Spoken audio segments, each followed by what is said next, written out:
Zimbabwe coup latest. What will happen to Robert Mugabe now? Zimbabwe was plunged into political chaos after longtime President Robert Mugabe was seized and placed under house arrest on Tuesday night. The coup came after the elderly despot sacked Vice President Emmerson Mnangagwa, who was his wife Grace's rival for the succession. Keen to prevent Grace being named as Mugabe's successor, the army and opposition politicians are now working to force Mugabe out. Mugabe was seen earlier today, November 17, attending a graduation ceremony at the Zimbabwe Open University.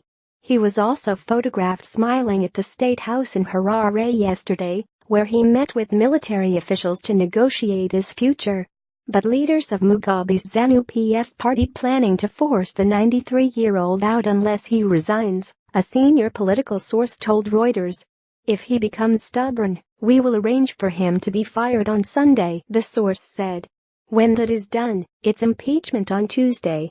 Mugabe, who has ruled over Zimbabwe for 37 years, is reportedly making talks difficult, insisting that he is the only legitimate ruler for Zimbabwe.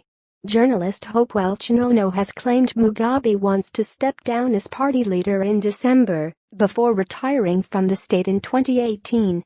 Mr. Chinono tweeted, so the deal had been agreed on, only waiting for Mugabe's signature, but Robert Mugabe is now refusing to sign it, making reference to constitutional obligations. He is now demanding that he be allowed to be party president until December and state president until next year. The military has given a firm no and have told him they will now escalate the standoff. It remains unclear what will happen to Mugabe, but the expectation is that he will either resign or be sacked, with Mnangagwa as the frontrunner to take over.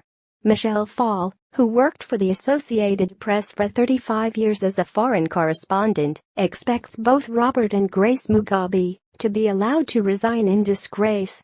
She told Slate.com, I would suspect that they will be allowed to retire in disgrace. What I would like to see is someone like Mugabe being sent to the International Criminal Court to face trial for all the killings that occurred and other human rights abuses.